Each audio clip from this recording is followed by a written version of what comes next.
A blind former police officer walked into a service dog center, hoping to find a gentle guide dog to help him face the darkness. But at the end of the hallway, behind a locked steel kennel, something growled. It was a scarred German shepherd, a former military K-9 once called a hero, now labeled too dangerous to save. He had bitten handlers, shattered cages, and was scheduled to be put down in 1 month. Everyone told the officer to stay back, but he stepped closer. The blind officer reached through the bars and whispered, "We're both broken. Maybe we can heal each other." Then the impossible happened. The vicious dog stopped growling, lowered his head, and placed his muzzle into the officer's trembling hand. What happened next will move everyone to tears. Don't forget to subscribe and leave a comment. Tell us where you're watching from in the world.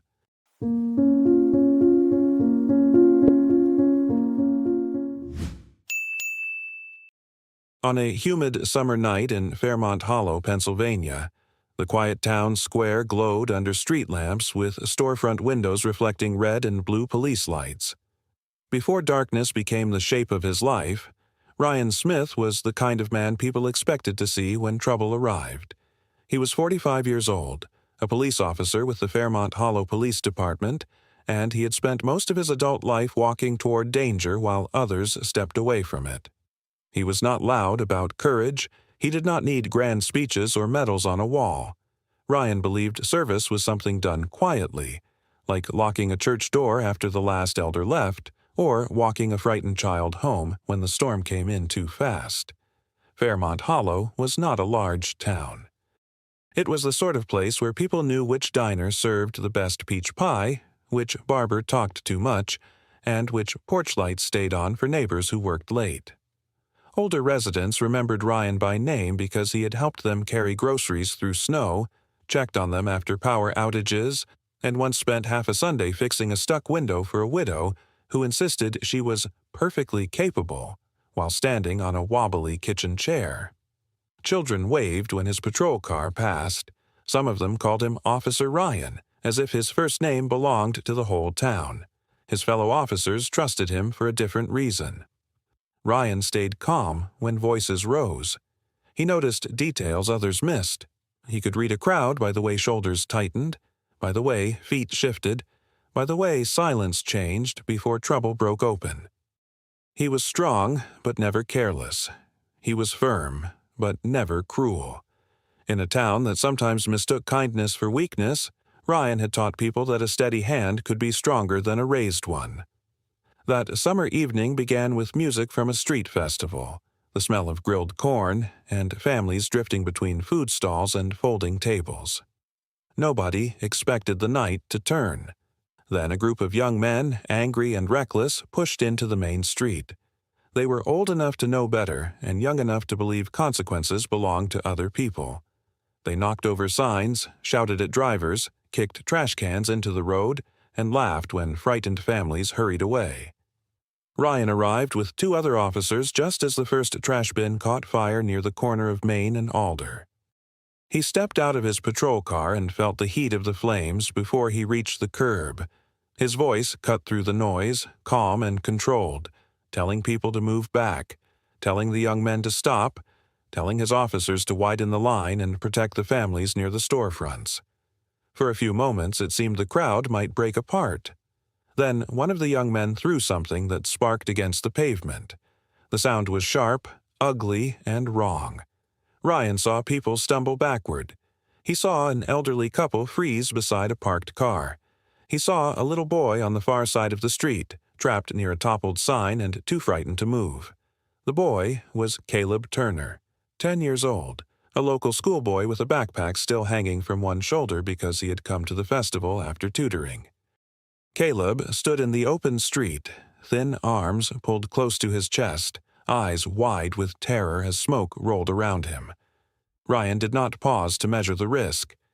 He moved. He crossed the street fast, one arm raised to shield his face from smoke, the other reaching toward the boy. "Caleb, listen to me," he called, using the boy's name because names had power when fear tried to swallow everything. "Walk toward my voice. I've got you." Caleb took one shaking step, then another. Ryan reached him, wrapped an arm around the boy's shoulders, and turned to guide him back behind the police line. That was when the second device landed near the curb. It was small, homemade, and cruelly simple. Later, people would call it an improvised explosive. Later, reports would describe distance, blast radius, fragments, and witness statements. But in the moment itself, there was no language large enough for it. There was only a flash, a roar, and the sudden feeling that the world had been torn in half. Ryan pushed Caleb down and covered him with his own body. The explosion struck hard. Heat slammed across Ryan's face. Shattered glass and metal fragments filled the air. The street lamps vanished in a white burst so bright it became darkness. He heard people screaming. He heard someone calling his name. He tried to open his eyes, but the world did not return. Caleb survived with bruises and cuts. Ryan survived too, though survival did not feel like mercy at first. At Mercy Ridge Hospital, Dr. Samuel Price, a 58-year-old trauma surgeon with a tired voice and gentle hands, told him the truth after 2 surgeries. The damage to his eyes was permanent. There would be no returning to patrol, no driving through town under the morning sun, no reading reports at his desk, no seeing the faces of people he loved. Ryan listened without speaking. He could hear machines near the bed. He could hear his mother trying not to cry beside him. He could smell antiseptic and rain on someone's coat. But he could not see anything. Not shadows, not shapes, not even the faint mercy of light. 3 years later, the town still remembered what Ryan had done. They called him brave. They called him a hero. Some sent cards at Christmas. Some lowered their voices when speaking to him in public, as if blindness had made him fragile enough to break under ordinary conversation. Ryan thanked them because he had been raised right, but every word felt distant. Hero was a name people gave to a man in the past. Ryan lived in the present, where every room had corners he could strike, every step had to be counted, and every morning began with the same black wall. He lived with his mother, Martha Smith, in a small house at the end of Maple Lane. Martha was 72 years old, a retired elementary school secretary, and the kind of woman who could remember every child's birthday but not where she had left her reading glasses. Age had slowed her. Arthritis stiffened her knees and made her fingers ache in cold weather. Still, each morning she rose before Ryan, warmed the kettle, set out his medication, and placed his cane beside the kitchen chair with the handle facing the right way. She never complained. That was what hurt him most.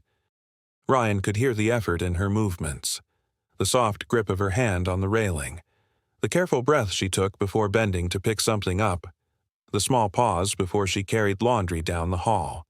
Martha tried to hide it with cheerful talk. She told him the neighbor's cat had declared war on her flower bed. She said the mailman walked like a man carrying state secrets.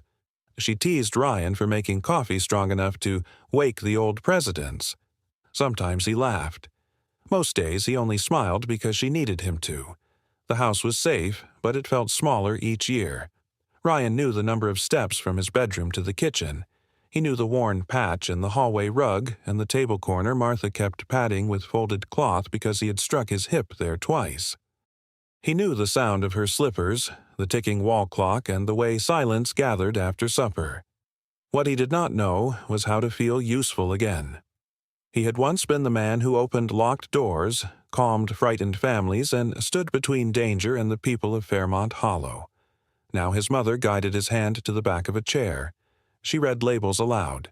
She watched him reach for a glass and quietly moved it closer before he missed it. Each kindness felt like love, and each kindness cut him deeper. One evening, as autumn rain tapped against the kitchen window, Martha set a bowl of soup in front of him and lowered herself into the chair across the table. Ryan heard the small sound she made when her knees bent. He hated that sound. It was not loud, but it carried the weight of every day she had spent caring for him. "You're quiet tonight," Martha said. "I'm fine," Ryan answered. She gave a soft laugh. You have been saying that since you were 7 and broke my lamp with a baseball. Ryan touched the edge of the bowl, feeling the warmth rise against his fingers. I just don't like you doing everything for me. I don't do everything. You do too much. Martha was silent for a moment. Then her voice softened. You saved a child, Ryan. He swallowed hard.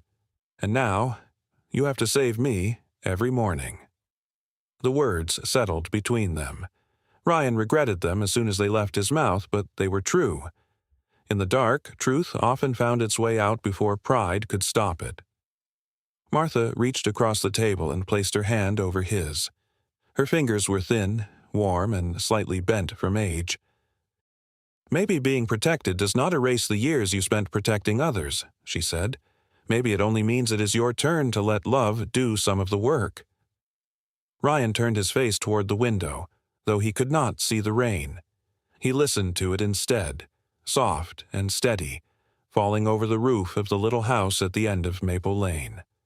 Somewhere beyond that rain was the town he had once served. Somewhere inside him was the man who had walked toward fire without hesitation. But that man felt far away.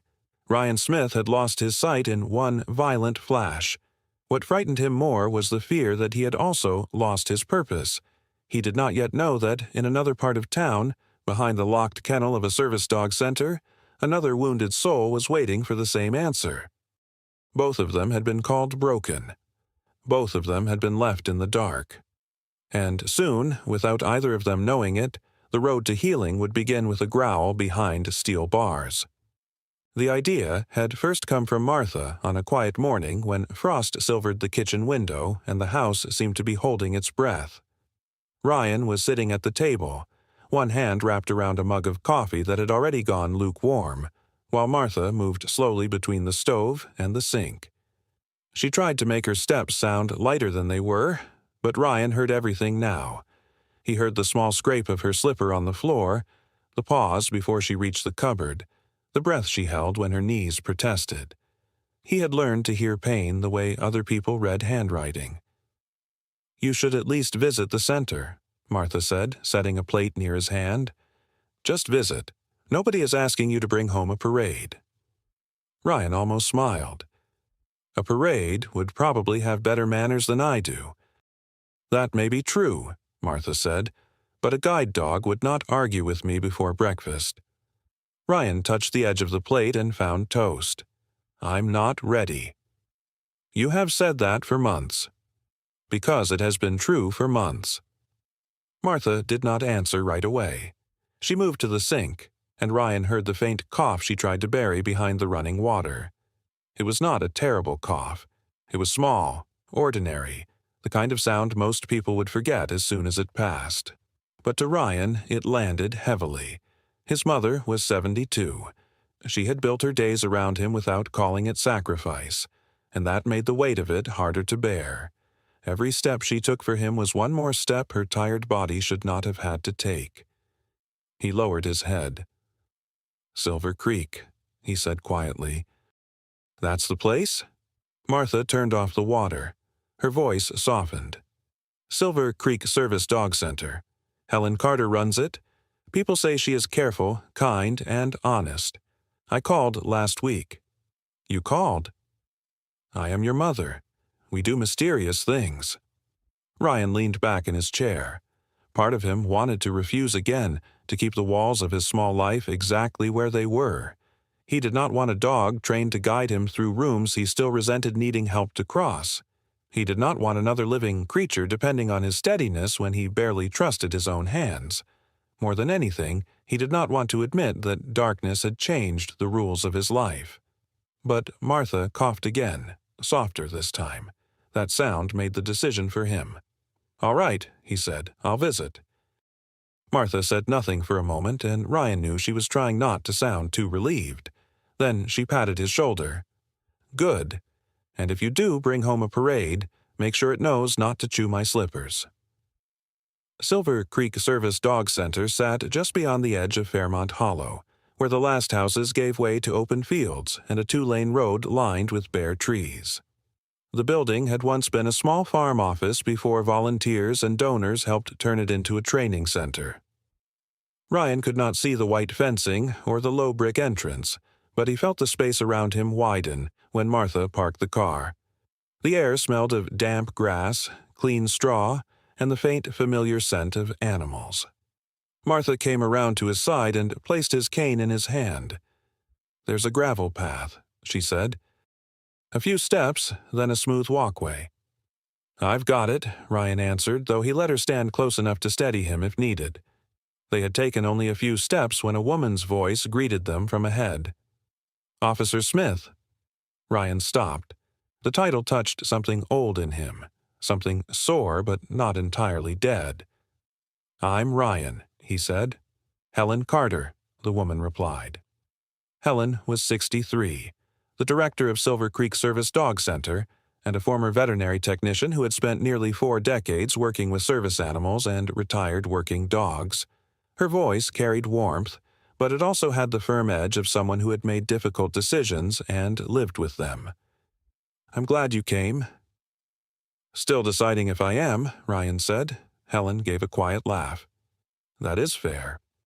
Most people arrive nervous. The dogs usually know before we do." Inside, the center was alive with controlled movement. Ryan heard paws on polished floors, the soft jingle of collars, low commands from trainers, and the occasional bark from somewhere deeper in the building.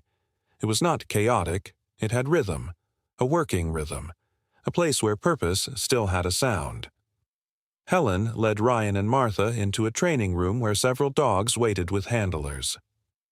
"I thought we would begin slowly," she said. "No pressure. These are dogs already trained for guide work or close to certification."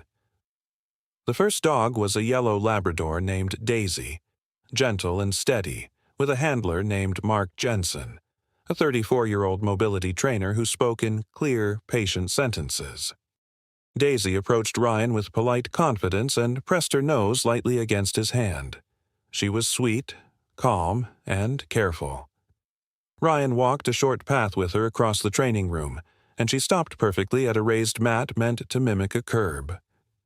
"She's good," Ryan said when they returned. "She is," Helen answered. "Very good." But Ryan felt nothing beyond respect. Daisy was too bright for the dark place inside him, too ready, too whole.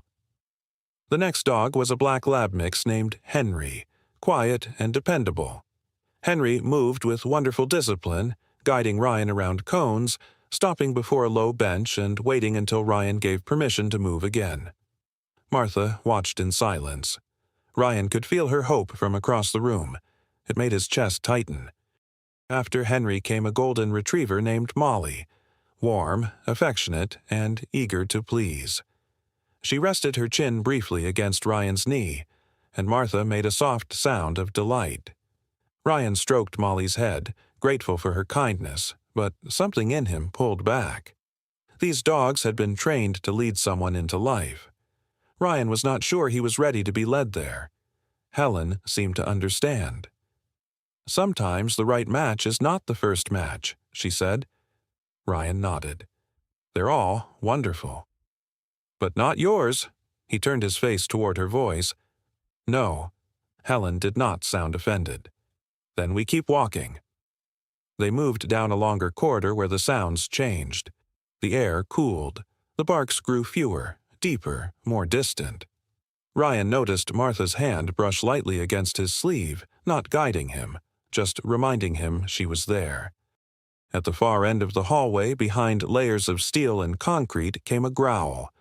Ryan stopped. It was low, rough, and heavy. Not the warning of a dog guarding a toy or protesting a stranger. This sound carried weight. It seemed to rise from a place below fear, below anger, from some chamber where old pain had been locked away and left to sharpen itself. Martha whispered, "Ryan." Helen's tone changed. "We should not go closer." "What dog is that?" There was a pause. "His name is Titan." The growl came again, followed by the hard scrape of claws against the kennel floor. Helen exhaled. "He is an 8-year-old German Shepherd, former military K-9. black and tan coat, gray starting around the muzzle, scar on one ear, old stiffness in his rear leg. He served overseas as an explosives detection and search dog. From what records we have, he found devices, located wounded men, and saved lives, more than once.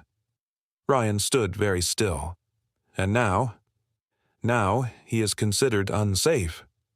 Helen's voice lowered. His handler died in an explosion. Titan survived, but something in him never came back from that day. He reacts badly to loud sounds, sudden movement, uniforms, medical tools. He has bitten 2 handlers and injured a vet during an exam. He has broken kennel panels. We have tried everything we safely can. Titan struck the inside of the kennel with his body. The metal rang through the corridor, and Martha drew a quick breath. Ryan did not move away. What happens to him? Helen did not answer at once. When she did, the professional steadiness in her voice had thinned. The review board meets in 1 month. If there is no meaningful progress by then, they will recommend euthanasia. The word seemed to empty the air. 1 month. Ryan understood what time could become when it had a sentence attached to it. A month could be a calendar page. It could be a doctor's estimate. It could be the space between hope and surrender. To someone else, 30 days might pass unnoticed. To a wounded soul behind steel bars, it sounded like a door slowly closing. Titan growled again, but Ryan heard it differently now. He did not hear a monster. He heard a creature bracing for pain before pain arrived. He heard fear wearing armor. He heard the same anger that had lived in his own chest when he first woke in the hospital and learned that morning would never look like morning again. Helen stepped closer. Ryan, I need you to stay back. He's not part of the guide program. He cannot be approached casually. I know, Ryan said. But his voice had changed. Martha knew it. Helen probably heard it too. There was something in that growl, something broken and familiar that reached across the dark and found him. Titan paced behind the locked kennel, claws scraping, breath harsh, body striking the barrier as if he expected the whole world to be an enemy. Ryan stood on the other side with his cane in one hand and his mother just behind him. He could not see the dog. He could not see the scars, the raised fur, the warning in those amber eyes. Yet he felt the shape of the moment as clearly as if it had been placed in his hands. For the first time in 3 years, Ryan had come looking for help and found someone who might need it even more than he did. He took one slow breath and listened as Titan growled from the shadows. And somewhere inside that sound, Ryan heard himself. Ryan stood in the corridor before Titan's kennel, listening to the sound of a war that had never truly ended. The steel bars were only a few feet away, but the distance between the man and the dog felt larger than the hallway itself. It was the distance between trust and fear, between a hand reaching out and a mouth ready to bite, between a life that had been wounded and the world that kept asking it to behave as if nothing had happened. Titan moved behind the locked gate with sharp, uneven steps. His claws scraped across the concrete floor. His breathing came hard and fast. Every few seconds the growl rose again, low and thick, rolling from his chest like thunder trapped underground. Ryan could not see the black and tan fur along Titan's back bristling. He could not see the amber eyes fixed on him with warning. He could not see the scars across the dog's body, or the old stiffness in the rear leg that made each turn slightly uneven. But he heard enough. More than enough. He heard fear wearing the mask of anger. Helen stood beside him, her voice careful but firm. Ryan, we need to step back now. Ryan did not answer right away. His hand tightened around the handle of his cane, not from fear, but from the effort of keeping still.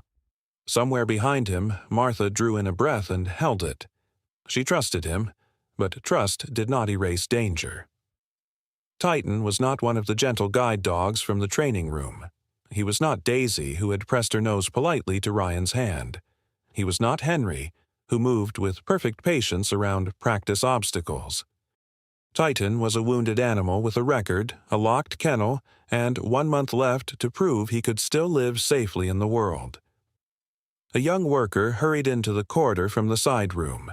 His name was Owen Miller, a 26-year-old kennel assistant who helped feed the dogs and clean the runs at Silver Creek. He was kind, nervous around difficult animals, and still knew enough to believe every problem should have an answer if people simply cared hard enough.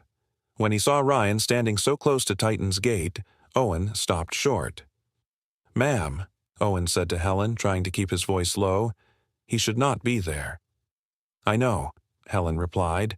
Titan struck the gate with both front paws. The steel rattled so sharply that Martha gave a small gasp. Owen stepped forward, one hand raised as if to block Ryan from moving closer. "Sir, please," Owen said. "That dog has gone after 2 handlers.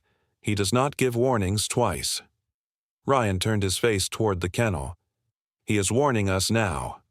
That is exactly why you should move." "No," Ryan said quietly. "That is why I should listen." The words settled into the corridor. Titan paced again, growling harder, as if the sound of human voices scraped against something raw inside him. Ryan knew that feeling. After the explosion, people had spoken around him in soft, careful tones. Doctors, nurses, visitors, officers from the department. They all used voices made of cotton, as if gentleness could make blindness less permanent. He had wanted to push them away, not because he hated them, but because their pity felt like another room he could not escape. Maybe Titan felt every approach as pity. Maybe every hand looked like a threat. Maybe every command sounded like a memory of the handler he had lost. Ryan lowered his cane to the floor and bent slowly, one knee touching the cool tile. Martha shifted behind him. "Ryan," she whispered. "I'm all right," he said. Helen's voice sharpened with worry. "Ryan, do not put your hand near the bars." But Ryan had already lifted his right hand. He did not thrust it forward. He did not reach blindly into Titan's space. He held it low, palm relaxed, fingers still, stopping just short of the cold steel. To anyone watching, it might have looked foolish. To Ryan, it felt like the only honest thing to do. He could not meet Titan's eyes. He could not show him a calm face. All he could offer was a hand that did not demand anything. Titan's growl deepened. Owen took another step closer. "He is going to bite." Ryan remained still. "Maybe?" "Then why are you doing this?" Ryan swallowed. His throat felt tight, but his voice stayed steady. "Because everyone kept telling me what I was after I got hurt. Blind, retired, limited, fragile. They were not trying to be cruel, but after a while, those words started sounding like a cage." He turned his face slightly toward the sound of Titan breathing. "I wonder how many words they have put on him." Helen did not speak. Titan lunged suddenly, stopping just short of the bars. His bark exploded through the corridor. Owen flinched. Martha made a small sound of fear, and Helen reached for Ryan's shoulder, ready to pull him back. But Ryan did not move. His hand stayed where it was, open and patient, trembling only slightly now. The bark faded into another growl. Then Ryan leaned a little closer and spoke in a voice barely louder than breath. "I know," he said. "I know what it feels like to wake up in a world that is not the one you remember." Titan's breathing changed. Not softened, not yet, but changed. The hard rhythm broke for a second, as if the dog had heard something different inside the man's voice. Ryan continued, slow and clear. "I know what it feels like when every sound brings you back to the worst moment of your life. I know what it feels like when people look at you and only see what happened to you. They stop seeing who you were. They stop asking who you might still become." The kennel was quiet except for Titan's breath. Ryan's fingers hovered near the bars. "I also know what it feels like to be angry because pain took too much and left you standing there with nothing to give back." Martha covered her mouth with one hand. Helen watched with the stillness of someone afraid even hope might make a sudden movement. Ryan lowered his voice further. "We are both broken, Titan. Maybe that is why I can hear you. Maybe that is why you can hear me." He paused, and the pause seemed to stretch through the whole center. "Let's heal each other." For a moment, nothing happened. Then the growl stopped. It did not fade slowly this time. It simply ended, as if someone had closed a heavy door. Titan stood somewhere close behind the bars. Ryan could hear the shift of his pause, the rough sound of his breath, the faint jingle of the worn tag on his collar. No one moved. Even Owen seemed to forget to breathe. Titan took one step forward. Helen whispered, "Ryan." Ryan did not answer. He kept his palm open. Another step. The dog's nose touched his fingers. Ryan felt warm breath first, then the cautious press of a muzzle against his hand. Titan sniffed him once, twice, searching for something beneath the smell of coffee, wool, soap, and the faint metal scent of Ryan's cane. The touch was not soft at first. It was careful, testing, almost suspicious. Then, slowly, Titan lowered his head and rested his muzzle fully against Ryan's palm. Owen stared. "I have never seen him do that." Helen's voice was quiet. "None of us have." Ryan closed his eyes out of habit, though darkness waited either way. His hand trembled as he let his fingers rest lightly along Titan's muzzle. He did not stroke him yet. He did not want to take more than Titan had offered. For the first time since entering the building, the dog's breathing seemed to settle into a slower rhythm. Martha whispered, "Oh, Ryan."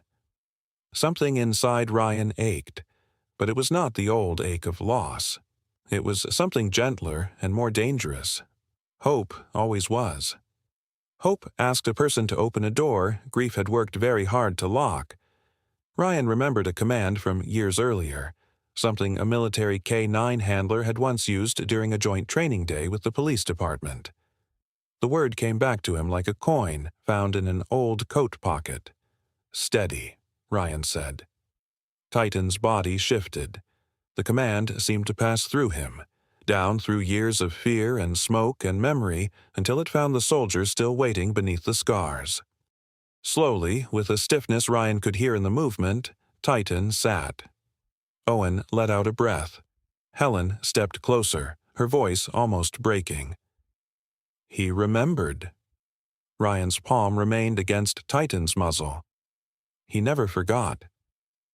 Helen looked at the German shepherd behind the bars, and for the first time in months, she did not see only risk. She saw training. She saw loyalty buried under terror. She saw a dog who had not abandoned the world completely, only hidden from it in the only way he knew. Ryan stayed kneeling until his leg began to ache and Martha gently touched his shoulder. Titan did not growl when Martha came closer. He watched her, tense but silent. That silence mattered. At Silver Creek, silence from Titan was not emptiness. It was progress. Finally, Ryan drew his hand back slowly. Titan's nose followed for an inch, then stopped at the bars. The dog gave one low sound, not a growl this time. It was quieter, almost confused, as if he did not understand why the hand had gone. Ryan stood with Martha's help. He turned toward Helen. "I want to come back." Helen was still looking at Titan. "Ryan, you understand what you're asking. This is not a guide dog placement. Not yet. Maybe not ever. I know. He may never be safe enough. I know that too. The board meets in a month." Ryan nodded. "Then I will come back as often as you allow during that month." Helen studied him for a long moment. "And what exactly do you think you can do?" Ryan listened to Titan breathing behind the bars, no longer raging, no longer throwing himself at the gate. "I don't know," he said. "But I know what it is like when people decide your story is over before you are finished living it." Helen's face softened. Martha stood beside Ryan, quiet but proud, her hand resting lightly on his arm. After a while, Helen said, All right, we will start with supervised visits. Short ones, no promises. Ryan nodded. No promises. Behind the gate, Titan remained seated. His body was still tense, still scarred by old fear, still far from healed. But he was no longer only the dangerous dog at the end of the hall, and Ryan was no longer only the blind man who had come looking for help. As they walked back down the corridor, Ryan heard Titan shift behind him. One paw scraped the floor. Then came a single sound, low and brief, not quite a bark, not quite a whine. Ryan stopped for half a second, listening. For the first time in 3 years, something inside him answered. He had not found the gentle guide dog Martha had hoped for. He had found a soul standing at the edge of its own ending, waiting behind steel bars with 1 month left. And in that wounded, frightened, powerful creature, Ryan had heard a truth he could no longer ignore. Some hearts did not need to be fixed by the unbroken. Some hearts needed another broken heart brave enough to come close. Ryan returned to Silver Creek the next morning, and then the morning after that, and again 2 days later. Each visit began the same way. Helen walked beside him down the long corridor, Martha stayed close but quiet, and Titan waited at the far end behind the locked kennel, still carrying the weight of old fear in every breath. At first, the German shepherd growled the moment he heard footsteps. His body still struck the steel when unfamiliar voices came too near. He still watched Owen with suspicion and turned away from Helen when she approached with a bowl or a lead. Yet something changed whenever Ryan entered the hall. The sharp rhythm of Titan's breathing slowed. His paws stopped scraping. His growl did not always disappear, but it lost some of its edge, like thunder moving farther from the house. Ryan learned to announce himself before he reached the kennel. He would tap his white cane once against the tile, then speak in the same low voice. "It's me, Titan." No command, no demand, no attempt to hurry trust into existence. Titan began to recognize the sound of that cane, the careful pace of those steps, and the way Ryan never leaned over him or filled the space with too many words. Some days, Titan only sat near the back of the kennel and listened. Other days, he came forward enough to sniff Ryan's hand through the bars. Once, when a metal bowl clattered in a nearby room, Titan lunged up with a frightened snarl, and Ryan flinched so sharply his cane slipped against the wall. For one hard second, man and dog were both back inside explosions only they could hear. Then Ryan lowered himself to one knee and whispered, "Steady." Titan shook, but he sat. Helen watched these visits with the careful hope of someone afraid to trust a miracle too soon. She kept notes for the review board, writing down every small improvement, responded to Ryan's voice, accepted hand near kennel, settled after loud sound, followed command without aggression. On paper, the progress looked modest. In the corridor, it felt enormous. Titan had not become gentle. He had not become safe with everyone. But for the first time in months, he was reaching through the fog. After the 6th visit, Helen led Ryan and Martha into her small office. The room smelled faintly of coffee, old paper, and dog biscuits. Ryan sat with both hands resting on the top of his cane while Martha settled into the chair beside him. Helen did not speak right away. She had the file open in front of her, and Ryan heard her turn a page, then another, as if the answer might be hidden between the lines. "You want to ask me something," Helen said at last. Ryan gave a small nod. "I want to take him home." Martha turned toward him, but she did not interrupt. Helen's chair creaked. "Ryan, Titan is not a guide dog." "I know. He is not trained for civilian support. He is not certified. He still reacts unpredictably around strangers and sudden noises. He has improved with you, but improvement is not the same as safety." "I know that, too." Helen's voice softened, but the caution remained. "You are blind. Martha is elderly. Your house is not a controlled environment. If Titan panics, you may not see the warning signs in time." Ryan listened without defensiveness. Everything Helen said was true. That was the hard part. Hope did not erase risk. Love did not replace wisdom. He turned his face slightly toward Martha, hearing the quiet breath she took beside him. "Mom?" Martha was silent for a moment. Then she reached for his hand. "Helen," she said, "I'm not going to pretend I'm not afraid. I'm old enough to know bravery and foolishness can wear the same hat if you look too quickly. But I heard what Ryan told that dog. And I have heard my son wake from dreams he never talks about. If that dog is hurting the same way Ryan is hurting, maybe he does not need a perfect person. Maybe he needs someone who understands the shape of the wound." Helen did not answer. Martha continued, gentler now. "And Ryan needs to stop living like his life ended 3 years ago." Those words entered Ryan quietly and stayed there. He did not argue, because he could not. He had survived the explosion, but survival had become a room with locked windows. Maybe Titan was not the only one pacing behind bars. Helen finally closed the file. "A temporary trial," she said. "Strict conditions. 2 weeks, starting today. I come by to check on him. Owen delivers supplies tomorrow. Titan remains on lead outside secure areas. No visitors near him without your permission. If there is any serious aggression, he returns here immediately." Ryan released a breath he had not known he was holding.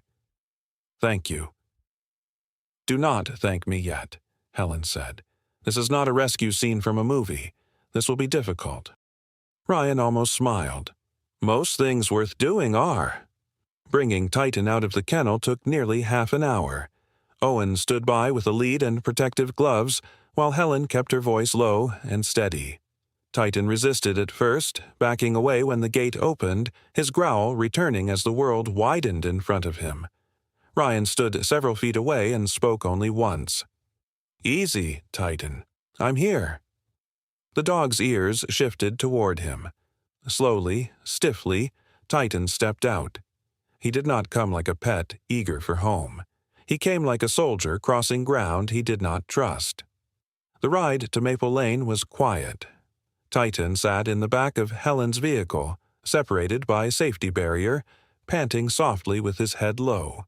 Ryan rode beside Martha in her car, one hand resting on his folded cane, his mind measuring every sound before it happened. When they reached the house, the wind carried the smell of dry leaves across the yard. Martha unlocked the front door, then stood aside as Helen guided Titan up the walkway. Ryan waited on the porch. "This is home," he said. Titan did not enter right away. His nails touched the threshold, then stopped.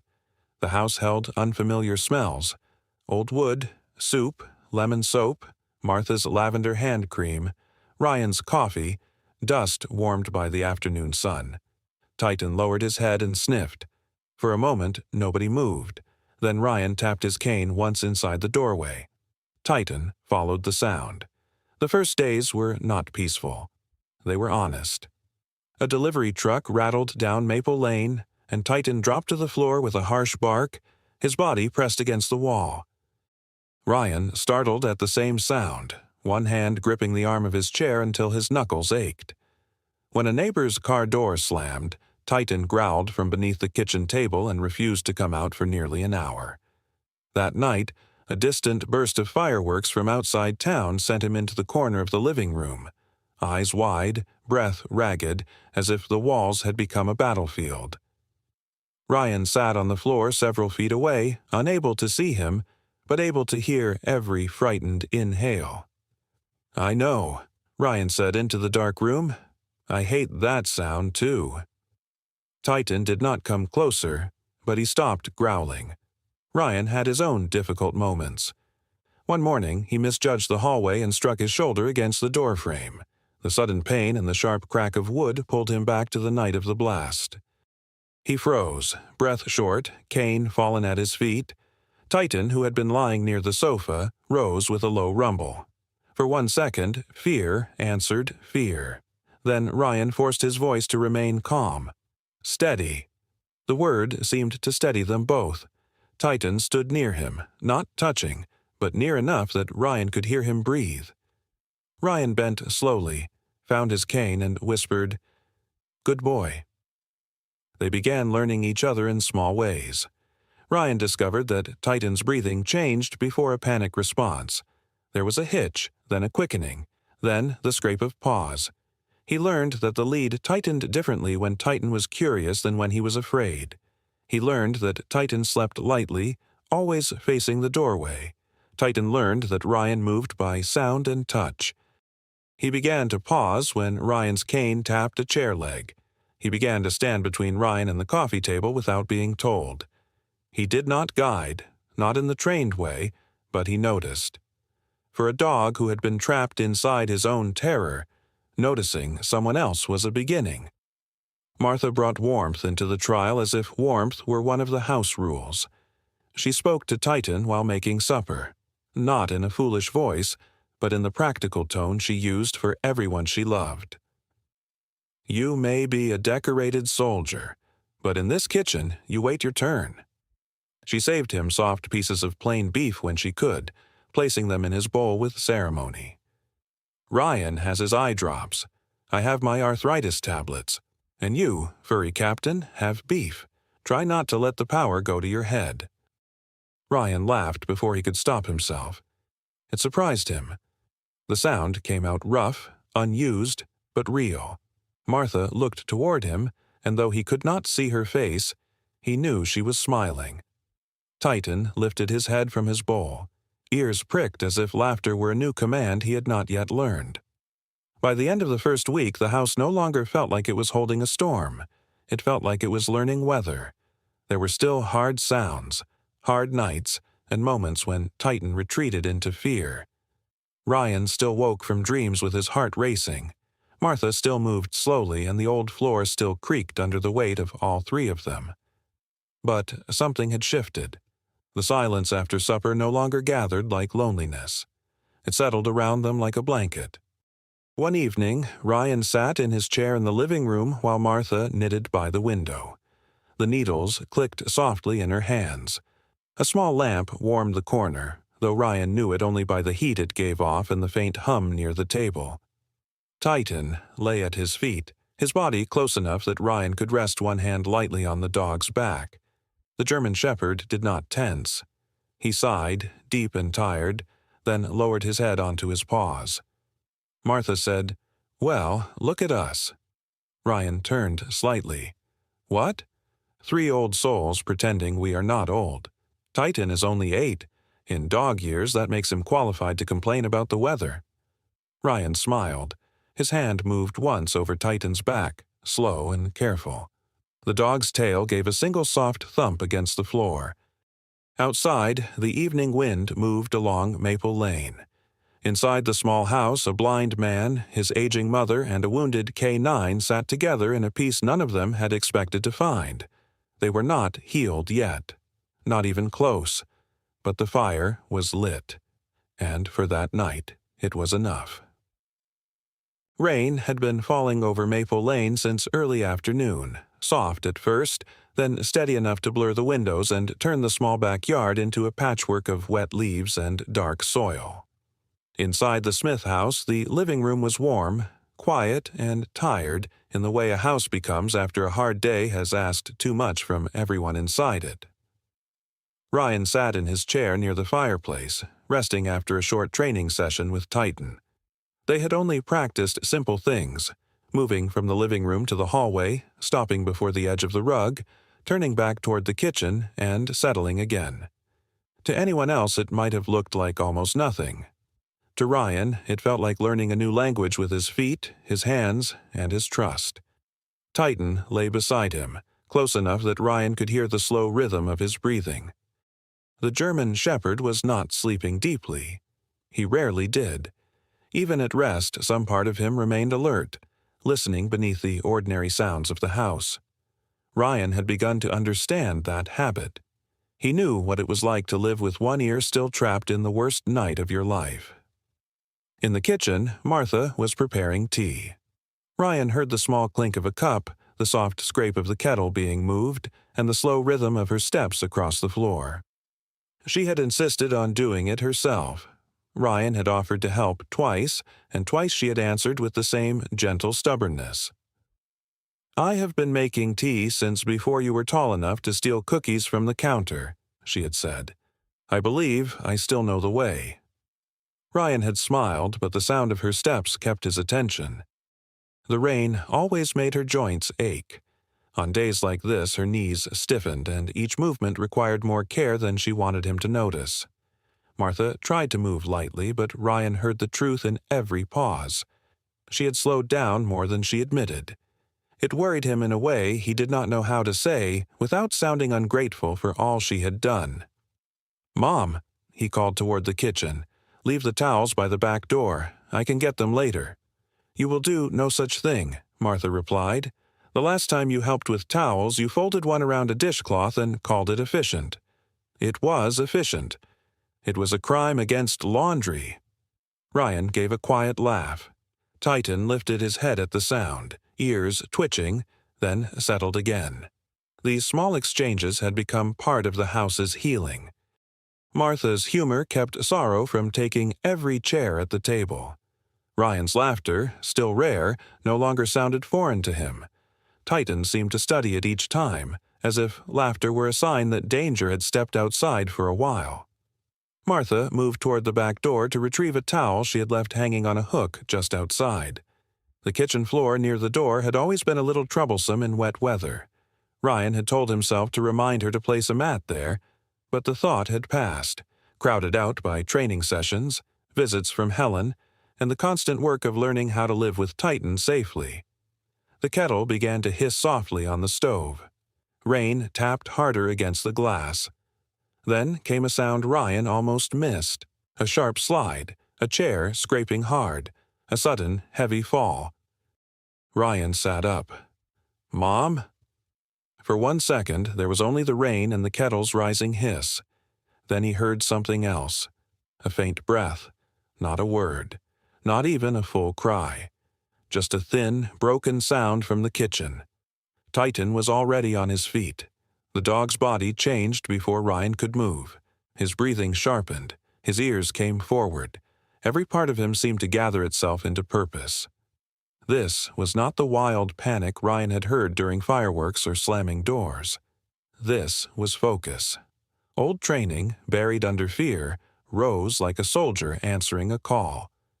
Titan rushed toward the kitchen, nails striking the floor in quick, controlled beats. Ryan reached for his cane and stood too fast, his hand brushing the side table. "Titan, what is it?" The German shepherd did not come back. He barked once from the kitchen, sharp and clear. It was not the frightened bark Ryan knew from bad nights.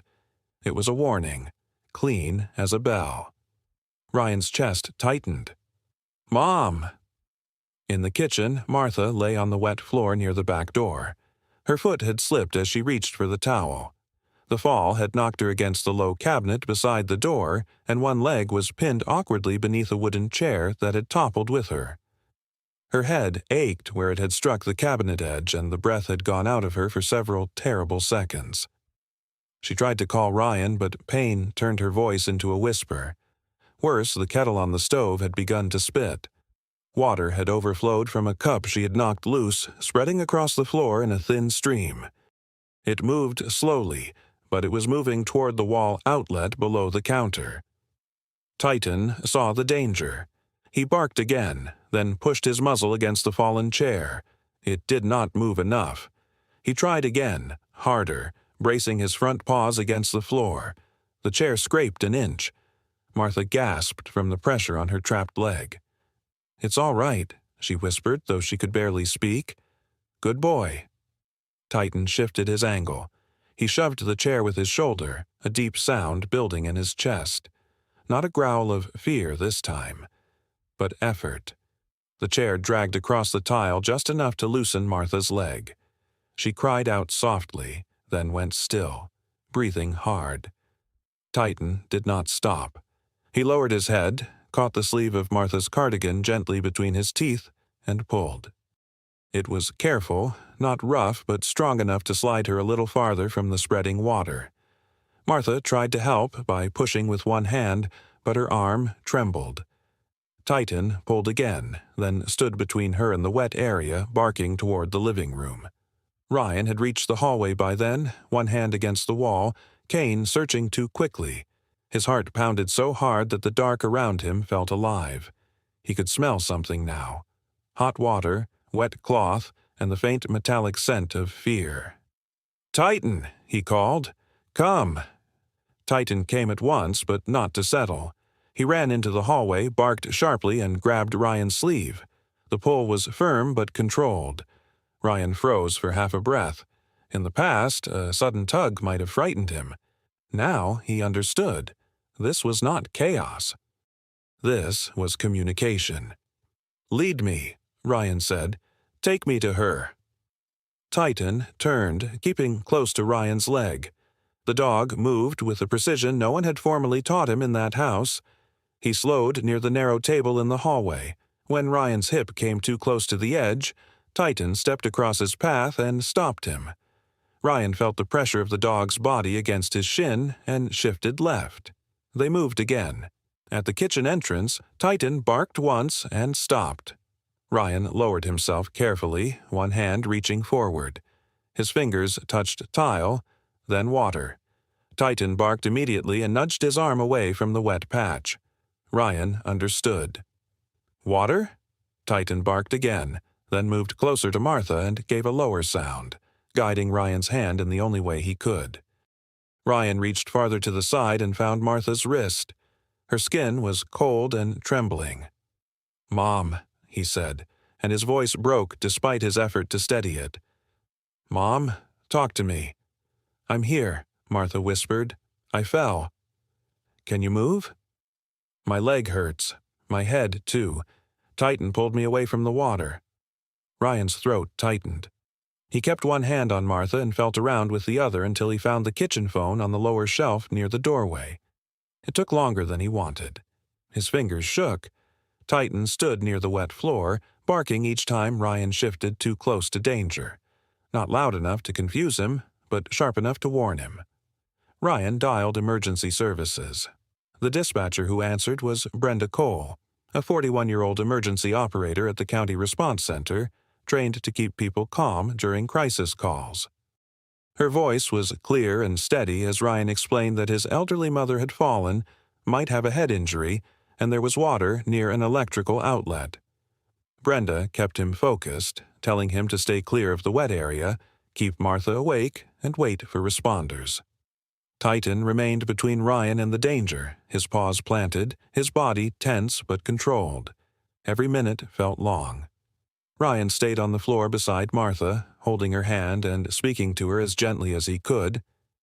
"You are going to be all right," he said. Martha tried to laugh, but it came out weak. "I suppose the tea is delayed." Ryan closed his eyes. "You are not funny right now." "I am always a little funny." Even then, even frightened, she was still Martha. That nearly undid him. When the ambulance arrived, 2 paramedics entered through the front door with Helen close behind them, because Brenda had called Silver Creek after hearing that Titan was involved. The first paramedic was Laura Bennett, a 39-year-old emergency medical technician with calm hands and a practical voice. The second was Paul Harris, a 46-year-old paramedic who moved quickly but spoke gently to older patients. They assessed Martha, checked her head, stabilized her leg, and made sure the power was shut off near the wet area before anyone crossed the kitchen floor. Laura glanced at Titan, who stood beside Ryan, watching every movement. "This dog pulled her away from the water," Ryan nodded. "And warned me away from it." Paul looked down at the German Shepherd with quiet respect. "Then he may have saved both of you." Helen stood near the doorway, taking in the scene. Her silence said more than words. This was not a note in a file. This was not a small improvement behind a kennel door. Titan had heard distress, assessed danger, moved Martha, alerted Ryan, guided him, and protected him from a hazard he could not see. Martha was taken to the hospital for evaluation. Her injuries were painful but not life-threatening. A bruised hip, a mild head injury, and a strained ankle. By evening, she was back home, settled in her favorite chair with a blanket over her knees and a bandage near her temple. Ryan sat beside her, still pale from the scare. Titan lay close, watching Martha with solemn attention. For a while, nobody spoke. Rain continued outside, softer now, as if the storm had spent its anger and left only a tired whisper behind. Martha finally reached down and placed her hand on Titan's head. Her fingers moved slowly over his fur. "I thought we were saving you," she said, her voice thick with emotion. "Turns out you were busy saving us." Titan leaned into her touch, not much, just enough for Ryan to hear the shift of his collar. Ryan reached down until his hand found Titan's shoulder. The dog was warm, solid, alive. "You heard what I couldn't," Ryan said. "You saw what I couldn't. You brought me to her." Titan gave one soft breath and rested his head near Ryan's foot. That night changed the house. It did not erase Titan's fear. It did not give Ryan back his sight or Martha back the easy strength of younger years. But it changed the question. Titan was no longer only the damaged K9 Ryan had brought home on trial. He was no longer a risk being measured against a deadline. He had become a protector. From that day forward, when Titan barked, Ryan listened. When Titan stood between him and something unseen, Ryan trusted him. And when Martha moved through the house, Titan often rose and followed at a careful distance, not crowding her, not demanding thanks, simply watching over her as if the small kitchen, the worn hallway, and the old chair by the window had become his new post. The Smith house had gained more than a dog. It had gained a set of watchful ears, a brave heart, and a guardian wrapped in black and tan fur. After Titan saved Martha, the story traveled through Fairmont Hollow faster than autumn wind along Maple Lane. It began with Laura and Paul mentioning it at the ambulance station, then Helen sharing only the necessary details at Silver Creek, and soon the town had shaped the event into the kind of story people repeated in soft, amazed voices. The former military K9 who had once been called too dangerous had heard an old woman fall, pulled her away from danger, warned a blind man, and stood guard until help arrived. Some people still spoke carefully when they said Titan's name. Fear did not disappear in one day. Yet the tone had changed. He was no longer only the dog behind the locked kennel. He had become the warrior dog at the Smith house, the scarred German shepherd who had saved Martha. Ryan noticed the change in small ways. A neighbor left a bag of dog treats on the porch with a note Martha read aloud. For Titan, from the Morris family. Someone from the church dropped off soup and asked, very politely, if the brave dog liked chicken. A retired mail carrier named Frank Bell, a 74-year-old widower who knew nearly every family in town, stopped by the fence and said he had heard that old soldier still had plenty of good left in him. Ryan thanked him, though the praise felt strange. Titan did not understand town gossip, but he understood tone. When people spoke with kindness, his ears still flicked with caution, but his body did not harden as quickly. Still, not everyone came close. Some crossed to the other side of the street when Ryan and Titan took short walks. Some parents held their children back, not unkindly, but with the instinctive concern people had around a large dog with scars and a history. Ryan could not blame them. Healing did not ask the world to forget danger. It asked the world to make room for change. 3 days after Martha's fall, a boy stood outside the front gate of the Smith house for nearly 15 minutes before anyone knew he was there. Caleb Turner was 13 now, a middle school student with a quiet manner and the restless guilt of someone much older. He had grown taller since the night of the explosion, but his shoulders still curved inward as if he were bracing for a blow that had never stopped coming. In his hands, he held a small paper bag from the bakery on Main Street. Inside were 2 muffins for Martha and a plain biscuit for Titan, though he was not sure if he would have the courage to give them to anyone.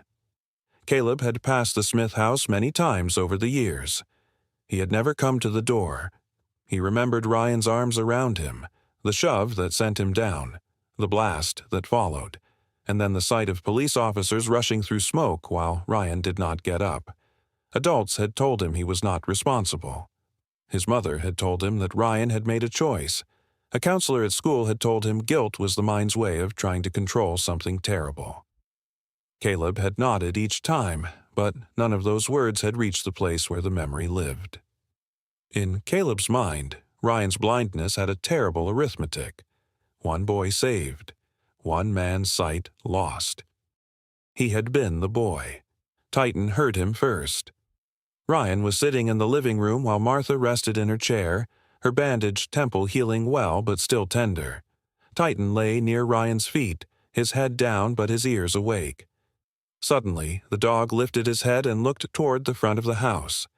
A low sound moved in his chest, not a growl, not quite. Ryan set one hand on Titan's back and felt the change. "What is it?" Ryan asked. Titan stood and walked to the door. He did not bark wildly. He gave one short, controlled bark, then looked back toward Ryan. It was a new sound, a message rather than a warning. Ryan reached for his cane. Martha shifted in her chair. "Do you think someone is outside?" "Titan does," Ryan said. He moved carefully to the front door with Titan close beside him. Martha followed slowly, one hand against the wall. When Ryan opened the door, cool air entered the house carrying the smell of damp leaves and bakery sugar. Titan stood at Ryan's side, alert but not aggressive. "Hello," Ryan called. For a moment, no one answered. Then a young voice came from beyond the porch. "Officer Smith?" Ryan went still. The voice had changed with age, but something inside it reached back through 3 years of smoke and sirens. Ryan's grip tightened on his cane. "It's Caleb," the boy said. "Caleb Turner." The silence that followed was not empty. It was full of everything neither of them had said for 3 years. Martha drew a soft breath behind Ryan. Titan remained still, ears forward, sensing the tension but not mistaking it for danger. Ryan stepped onto the porch. "Come closer if you want to." Caleb opened the gate slowly. The hinge gave a tired squeak. He walked up the path with the paper bag held in both hands, as if it were a peace offering to a king or a shield against his own fear.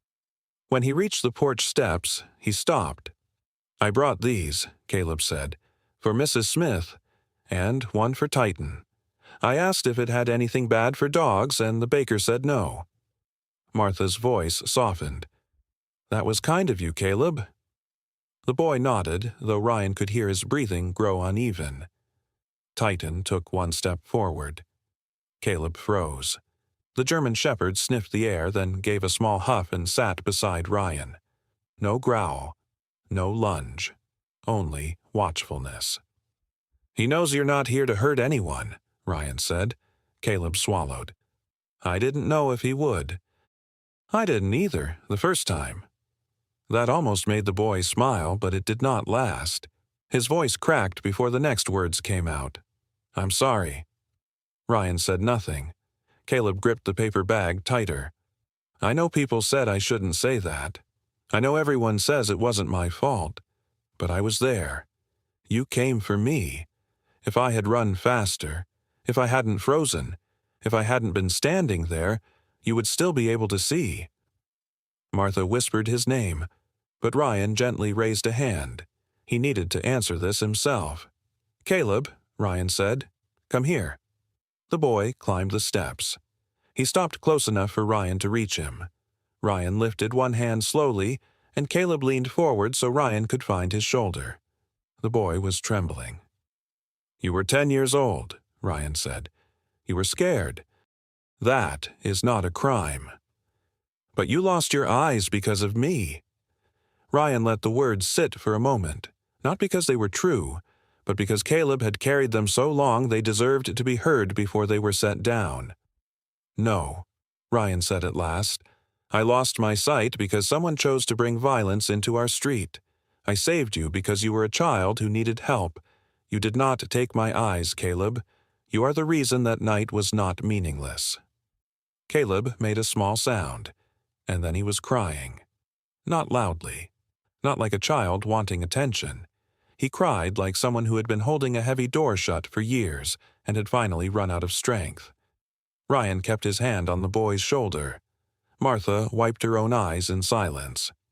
Titan, after a few seconds, stood and moved closer. He sniffed Caleb's sleeve, then pressed his muzzle lightly against the boy's hand. Caleb looked down through tears. "He's touching me." Ryan's mouth softened into a smile. "That means he approves, or he wants the biscuit." Martha gave a shaky laugh. "Knowing this household, it may be both." The heaviness broke just enough for everyone to breathe. From that day on, Caleb began visiting the Smith house. At first, he came once or twice a week, always with an excuse. He brought library books because Ryan had mentioned missing detective novels. He carried small grocery bags for Martha, insisting his mother had bought too much and needed to share. He helped rake leaves in the yard, though he spent more time untangling the rake from the fence than Ryan considered efficient. Titan watched him closely at first. Then, little by little, the dog began to accept him as part of the rhythm of the house. Caleb read aloud to Ryan on the porch in the late afternoons. His voice was uncertain at first, rushing through sentences, tripping over long words, then apologizing. Ryan would stop him gently. "Slow down. A good story does not run unless something is chasing it." Caleb laughed the first time he said that, and after that his reading improved. Martha listened from her chair near the window, knitting needles clicking softly, pretending not to be moved by the sound of a boy's voice filling the house. Caleb also helped with Titan's exercises. Under Ryan's direction, he placed safe objects along the hallway, then watched as Titan learned to pause when Ryan approached them. These were not formal guide dog lessons. Helen had made that clear. But they were useful. Titan began to understand that Ryan needed warnings for things he could not see. A chair left in the wrong place, a step near the porch, a low branch beside the garden path. Each small success mattered. Each one gave Ryan a little more trust in the dog beside him and gave Titan a little more trust in himself. One afternoon, Helen came by for a scheduled evaluation. She carried her folder, but she did not open it right away. She stood just inside the gate and watched. Ryan sat on the porch steps with one hand resting on Titan's back. Martha sat nearby with a blanket across her knees. Caleb was reading from a worn adventure book, giving the pirate captain a voice so dramatic that Martha had to cover her mouth to keep from laughing. Titan lay at Ryan's feet, calm, his eyes half closed, his body relaxed but aware. Helen stayed silent for several seconds. Ryan turned his head. "Helen?" "I'm here," she said. "Is something wrong?" "No." Her voice was quiet. "For once, I think something may be very right." Caleb stopped reading. Titan lifted his head, then settled again when Ryan touched his collar. Helen stepped closer, looking at the dog she had once feared she could not save. She saw the scars, yes. She saw the old tension that had not fully left him, but she also saw the way Titan chose to remain near Ryan. She saw the way he allowed Martha's hand to rest on his head. She saw the way he tolerated Caleb's young voice and sudden laughter without retreating into panic. This was not a cured dog. That would have been too simple, and simple things are rarely true. But this was a dog beginning to live again. Helen opened her folder and made a note. Ryan heard the pen move across the page. "What did you write?" he asked. Helen smiled, and this time her voice carried hope without apology. "Meaningful progress." Titan sighed at Ryan's feet, as if the words belonged to him and he accepted them. That evening, after Helen left, Caleb finished the chapter he had been reading. The sun lowered behind the trees, and the porch cooled with the coming night. Ryan sat quietly, listening to Martha's breathing, Caleb turning pages, and Titan resting close enough that his warmth reached Ryan's leg. For years, Ryan had believed the night of the explosion had only taken things away. His sight, his career, his ease in the world. But now, sitting on the porch with a boy he had saved, a mother who had never stopped loving him, and a wounded K9 who was learning to trust, he understood something he had not been ready to see. That night had not been meaningless, and neither was the life that came after it. 3 weeks after Ryan first heard Titan's wounded growl at the end of the corridor in Silver Creek, Fairmont Hollow held its autumn fair in the town square. The morning came bright and cool, with a clean wind moving through the streets and the scent of apples, fallen leaves, and fresh coffee drifting from the center of town. For most people, it was only a fair, a familiar Saturday of music, games, food stalls, and neighbors greeting neighbors. For Ryan and Titan, it was something much larger. It was the first time they would step together into a crowd, with only 1 week left before the final review that would decide whether Titan's euthanasia order would be canceled. Ryan had not planned to go. When Martha suggested it after breakfast, he sat quietly at the kitchen table with one hand around his coffee mug and the other resting near Titan's head. "A crowd may be too much for him," Ryan said, "and maybe for me." Martha was moving better after her fall, though she still used the back of a chair for balance when her ankle bothered her. She set a small plate of toast near Ryan's hand and answered in the practical tone she used when hiding concern behind common sense.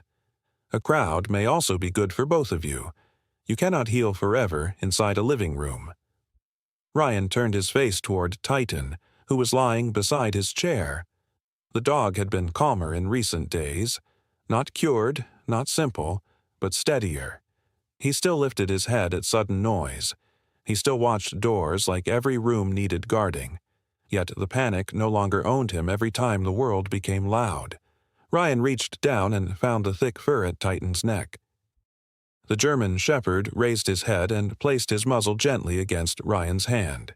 That small touch did what Martha's argument could not. It felt like an answer. "All right," Ryan said, "but if either one of us wants to leave, we leave." Martha gave a satisfied hum. "That is fair, and if I see one of those wooden rooster decorations from last year, I reserve the right to protect the family by leaving immediately." Ryan smiled. "You are still upset about the rooster?" It looked like it knew secrets. By late morning, the town square was alive with sound. Country music played from a small stage near the courthouse steps. Children ran between booths with paper cups of cider. Volunteers from the church sold slices of apple pie. A group of older men argued gently over the rules of a horseshoe game they had been playing incorrectly for years. The whole place felt full, not only with people, but with memory. Ryan could not see the orange banners or the pumpkins stacked near the fountain, but he could hear the fair unfolding around him in layers. Laughter, shoes on pavement, paper bags rustling, a fiddle tuning in the distance, and the soft pull of wind through the maple trees. Martha walked on one side of him, and Titan stayed on the other. The dog's lead was loose in Ryan's hand, but Ryan could feel the tension in Titan's body through every small movement. The German shepherd's steps were measured. His breathing was steady, though alert. When a loudspeaker popped near the stage, Titan stopped at once, muscles tightening. Ryan stopped too. He placed his hand on Titan's neck and felt the dog's pulse jump beneath his fingers. "Steady, boy," Ryan said.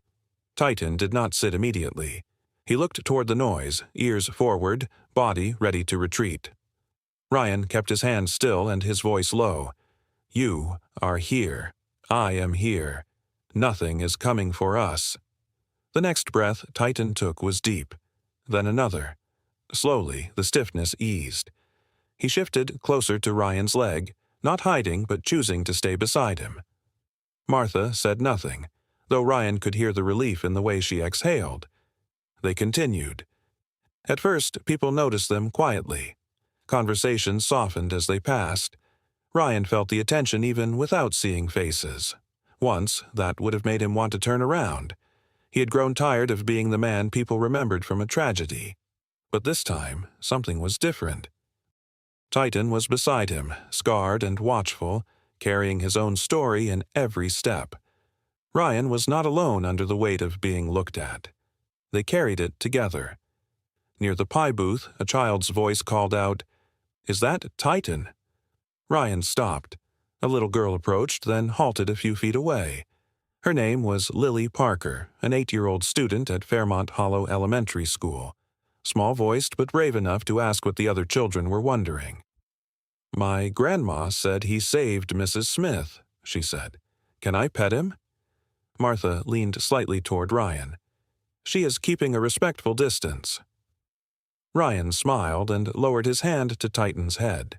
He felt the dog's ears, the muscles along his neck, the rhythm of his breathing. Titan was alert but not frightened. "Slowly," Ryan said. "Let him smell your hand first." Lily came closer. Titan lifted his nose and sniffed. For a moment, the square seemed to hold its breath around them. Then Titan sat down. Lily touched his shoulder with the soft wonder of a child meeting a legend. "He is warm," she whispered, as if she had expected heroes to be made of stone. "He is very proud of that," Martha said. Lily giggled. That giggle drew more children. 2 boys came from the cider booth. Another girl arrived holding a paper flag. Soon, a small half-circle formed around Titan, all of them asking before touching, all of them wide-eyed with the serious respect children give to animals that seem larger than ordinary life. Titan remained seated. His tail moved once, then again. A boy bought a red bandana from a charity booth and asked if Titan could wear it. Ryan hesitated, then checked the dog's body with one hand. Titan was calm. Martha tied the bandana loosely around his neck, and the children applauded as if Titan had just been sworn into office. Ryan laughed. It came out before he could guard it, warm and real, rising over the noise of the fair. Martha laughed too, and Caleb, who had arrived carrying 2 cups of hot cider, nearly spilled both of them when he saw Titan sitting among children like a patient old general surrounded by very small recruits. "Looks like he outranks all of us," Caleb said. "He has the bandana for it," Ryan replied. For several minutes, Ryan simply stood there and listened. Children laughing. Titan breathing calmly. Martha teasing Caleb about walking with full cups. A fiddle beginning a bright tune on the stage. He could not see the flags, the sunlight, or the children's faces, but he could feel the life around him, not as something far away, not as something that belonged to other people. For the first time in years, Fairmont Hollow did not feel like the town he had lost. It felt like the town still waiting for him. Near the end of the afternoon, when the sun had begun to lower and the air smelled strongly of baked apples, a frightened voice rose near the pie booth. The voice belonged to Eleanor Whitaker, a 78-year-old widow who had lived in Fairmont Hollow for more than 50 years and was known for volunteering at the library and remembering everyone's anniversaries. Her hands shook as she searched the grass near a row of hay bales. "My ring," she said. "I had it a moment ago." Several people bent to help. Someone moved a folding chair. Another person checked beneath the tablecloth at the pie stand. Eleanor's voice trembled harder. "It was my husband's last gift to me. I never take it off. I only removed it because my finger was swollen." Ryan heard more than panic in her voice. He heard grief. Not fresh grief, but the old kind that learns to sit politely in public until something small opens the door. He turned toward Caleb. "What happened?" Caleb answered from a few steps away. "Mrs. Whitaker lost her wedding ring. Everyone is looking." Ryan lowered his hand to Titan's head. The dog had already lifted his nose, catching the change in the crowd. Ryan thought for a moment, then asked Martha to guide Eleanor closer. Eleanor came with careful steps, trying not to cry. Martha murmured comfort to her and handed Ryan a small handkerchief Eleanor had been holding. Ryan crouched slightly beside Titan and let him smell it. "Find it, Titan," he said. The words were simple, but the old working dog inside Titan seemed to understand purpose when it was placed before him. His nose lowered to the ground. The children grew quiet. Even the music from the stage seemed farther away as Titan moved through the trampled grass. Ryan followed at a careful pace, holding the lead lightly, trusting the pull. Caleb walked nearby, ready to help. Titan passed the pie booth, circled a patch of flattened straw, then stopped near a wooden crate filled with small pumpkins. He sniffed the edge of the crate, pushed his nose into the loose straw beneath it, and pawed once. Caleb dropped to his knees. Here? Titan pawed again. Caleb reached into the straw and froze. Then his voice broke into joy. "I found it!" The square erupted in relieved laughter and applause as Caleb lifted the small ring into the afternoon light. It was muddy, but whole. Eleanor took it with both hands and pressed it to her chest. For a few seconds, she could not speak. Then she bent carefully and wrapped her arms around Titan's neck. "You found a part of him for me," she whispered. "Thank you." Titan stood very still, accepting the embrace with solemn patience. Ryan felt the applause around him like warmth against his skin. It was not the uncomfortable attention he had feared. It was gratitude. It was welcome. A pie seller named Howard Briggs, a 65-year-old bakery owner with a booming voice and a generous heart, declared that Titan had earned free apple pie for life. Martha immediately objected. Absolutely not. A hero still needs a sensible stomach. The crowd laughed, and Ryan laughed with them. Titan, unaware of the dietary debate surrounding his legend, sneezed into the straw and made the children cheer all over again. As evening settled over the square, Ryan sat on a bench with Titan lying at his feet. Martha sat beside him, and Caleb held a cup of cider that had gone lukewarm because he had been too busy retelling the ring rescue to anyone who would listen. Around them, the fair continued in softer tones. The music slowed. Families gathered their bags. The smell of apples and wood smoke drifted through the cooling air. Ryan rested his hand on Titan's back and listened to the town breathe around him. "Mom," he said quietly, "I think today I heard light." Martha placed her hand over his. Her voice was thick with feeling, but she still found room for humor. "Good. Next time you hear it, listen for me telling you to eat more pie." Ryan smiled. Titan's tail tapped once against the ground. 1 week remained before the review board. 1 week before strangers with files and careful voices would decide what Titan's progress meant. But that evening, in the heart of Fairmont Hollow, the decision already seemed to be written in the faces Ryan could not see and the applause he could still feel. Titan had helped find a ring. He had helped return a memory. And somehow, in the middle of children's laughter and autumn music, he had helped Ryan find his way back to life. 1 week after the fall fair, Ryan returned to Silver Creek with Titan walking at his side. The morning was clear and cool, the kind of morning that made every sound seem sharper. The tires rolling over gravel, Martha closing the car door with care, Caleb shifting nervously beside her, and Titan's steady paws moving along the path toward the entrance. Ryan could not see the building, but he knew the shape of the day by the silence around him. This was not another training visit. This was the final review. By the end of the morning, a group of people with files, records, and professional voices would decide whether Titan's euthanasia order would be canceled. Titan seemed to know the place before they reached the door. His body tightened slightly when the familiar smells of disinfectant, straw, and kennel air reached him. Ryan felt the change through the lead. He stopped, placed one hand on Titan's neck, and waited. No command came first. Only touch. Only patience. "Steady," Ryan said at last. Titan breathed in, then out. His body eased. He did not pull away from the entrance. He did not growl. He moved forward beside Ryan, calm enough to make Martha whisper a small prayer of thanks under her breath. Inside, Helen met them in the front hall. Her folder was tucked beneath one arm, thick now with notes from the past month. She sounded composed, but Ryan could hear the emotion under her professionalism. "You made it," she said. Ryan gave a quiet smile. "He led me to the door." Helen looked down at Titan. "Of course he did." The review was held in a simple meeting room near the back of the center. The walls had once displayed training certificates and photographs of service dogs with their handlers. Today, the room held a long table, several chairs, and the careful heaviness of a decision no one wanted to treat lightly. 3 members of the board had come to hear Helen's report.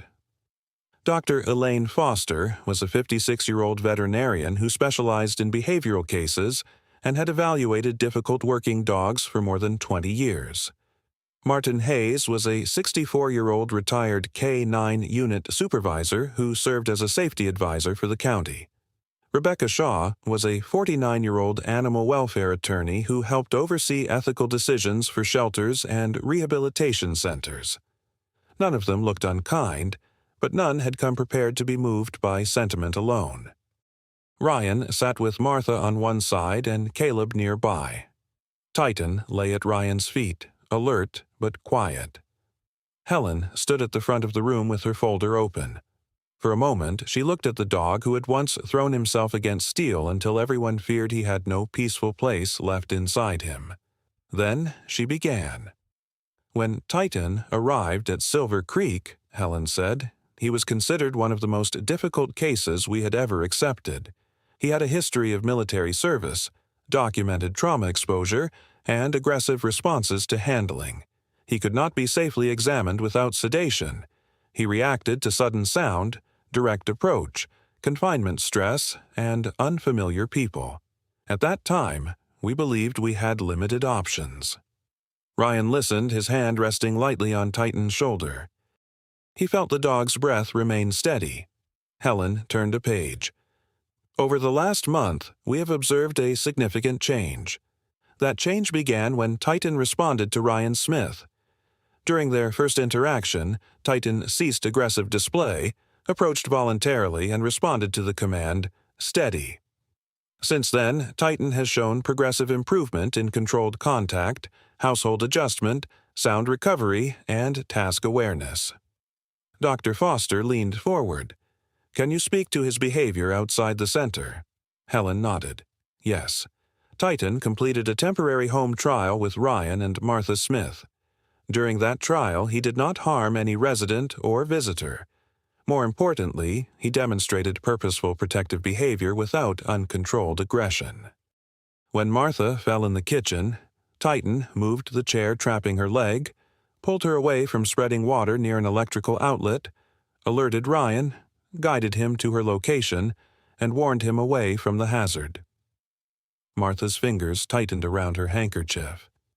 Caleb looked down at Titan with pride bright enough that Ryan could almost feel it.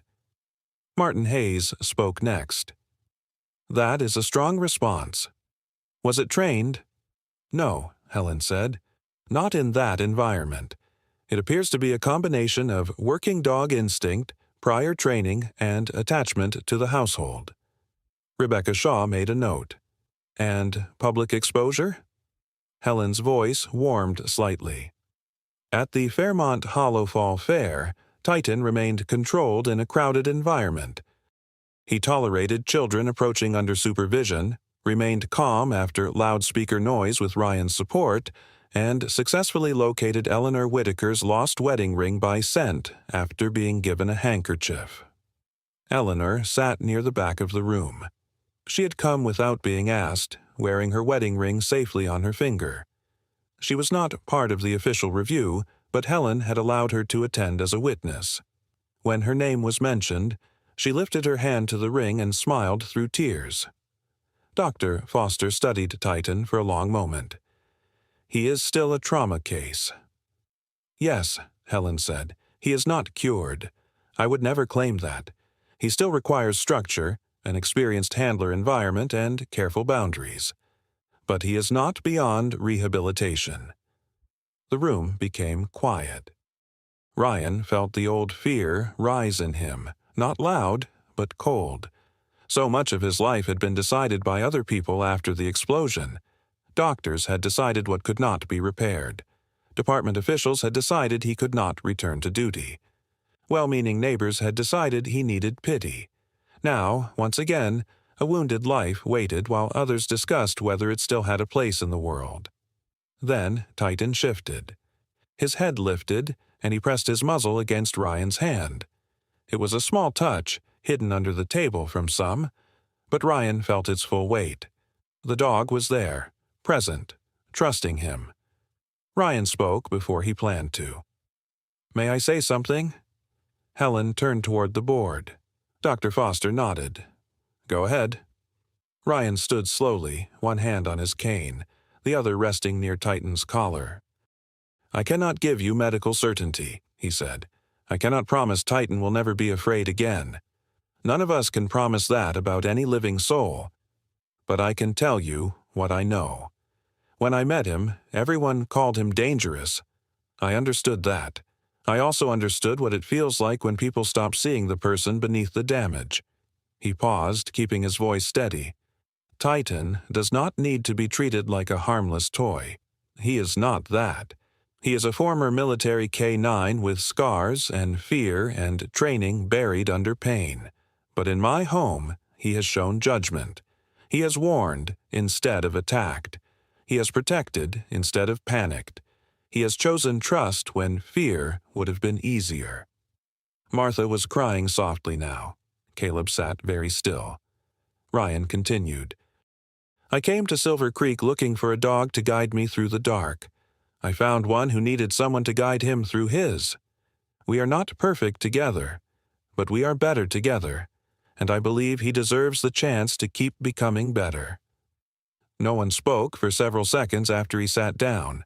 The board asked a few more questions, careful ones about safety plans, follow-up visits, boundaries with strangers, and emergency protocols.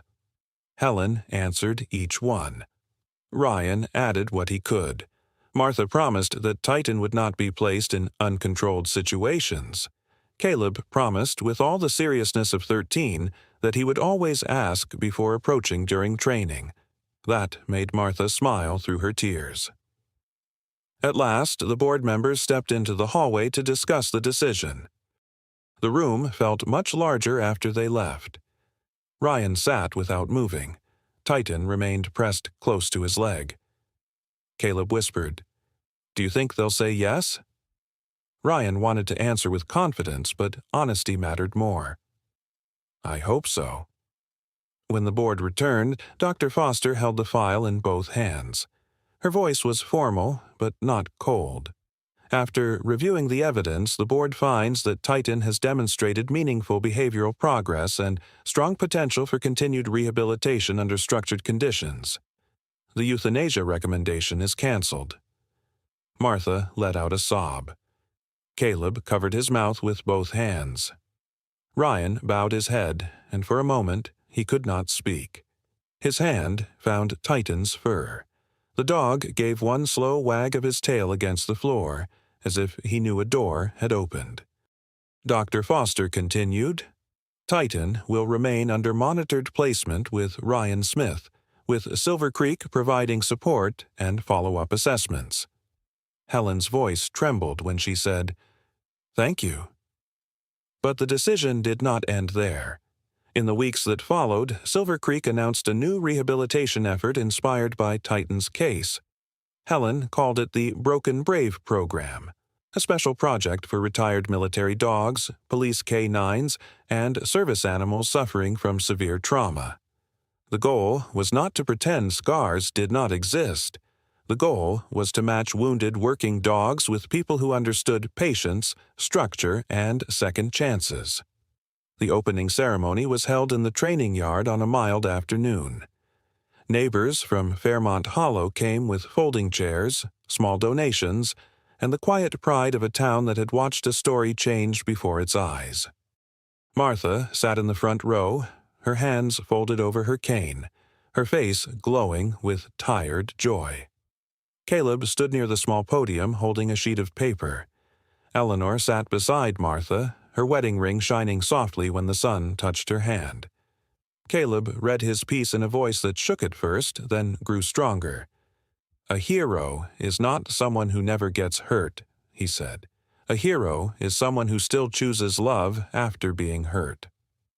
Officer Ryan saved my life once. Titan helped him remember that his life was still saving others. People grew quiet. Some wiped their eyes. Ryan stood with Titan beside him, feeling the words move through the crowd like a bell. Eleanor gave a donation in memory of her late husband, saying Titan had reminded her that precious things could be lost without being gone forever. Then Helen stepped forward with a new medal on a dark leather strap. She knelt before Titan, careful and respectful, and fastened it around his neck. The medal was not for war. It was not for obedience. It was for healing. Engraved across it were 2 words: Broken Brave. Titan stood calmly as the crowd applauded. Ryan rested one hand on his head and spoke quietly, but the microphone carried his voice. "I used to think losing my sight meant losing my life," he said. "Titan taught me that light does not only come from the eyes. Sometimes it comes from a loyal step beside you in the dark. Sometimes it comes from being trusted again. Sometimes it comes from helping another broken soul stand." No one hurried to fill the silence after that. It was the kind of silence that did not feel empty. It felt full. Later, as the sun lowered and the ceremony ended, Ryan, Martha, Caleb, and Titan walked back along the path toward the car. Martha called after them, "You 2 wounded heroes remember we still have supper at home?" Ryan laughed. "Yes, ma'am." Titan's tail moved once, steady and content. He walked close to Ryan, not pulling, not shrinking, simply keeping pace. Ryan could not see the sunlight on the grass or the glow of the afternoon sky, but he felt the warmth on his face. He heard Caleb talking ahead, Martha answering with a teasing remark, and Titan's paws moving beside him. Ryan was still blind. Titan was still scarred. Martha was still aging. And Caleb still carried memories no child should have known. None of them had become untouched by pain. That was not the miracle. The miracle was that pain had not been the end of them. They had learned to walk together, broken piece beside broken piece, until the pieces made something strong enough to hold light. And on that road home, Ryan understood that he had not merely found a guide through darkness. He had found a reason to keep walking. Ryan and Titan's story was never only about a blind man and a wounded dog. It was about 2 souls who had both lost something they thought they could never live without. Ryan lost his sight, his badge, and the life he once knew. Titan lost his handler, his peace, and the trust that had once made him a hero. One was trapped in darkness. The other was trapped behind fear. But somehow, when the world saw only damage, they saw each other. Titan did not give Ryan his eyes back. Ryan did not erase Titan's scars. That was never the point. Healing does not always mean becoming who we were before the pain. Sometimes healing means learning to walk forward with the wound, with someone beside us who understands the weight of it. This story reminds us that no life should be judged only by its worst day. A person can be broken and still be brave. A dog can be wounded and still be loyal. A heart can be afraid and still learn to love again. Ryan found purpose in protecting a soul others had given up on. Titan found peace in trusting a man who knew what darkness felt like. And together, they proved that second chances are not just given to the perfect. Sometimes they belong most to those who have suffered, survived, and still choose kindness. Thank you for watching and staying with this story until the end. Your time, your heart, and your support mean so much. If this story touched you, please like this video, share it with someone who needs a little hope today, and subscribe to support the channel. There are many more emotional, inspiring stories waiting for you here, and I would be honored to have you continue this journey with us.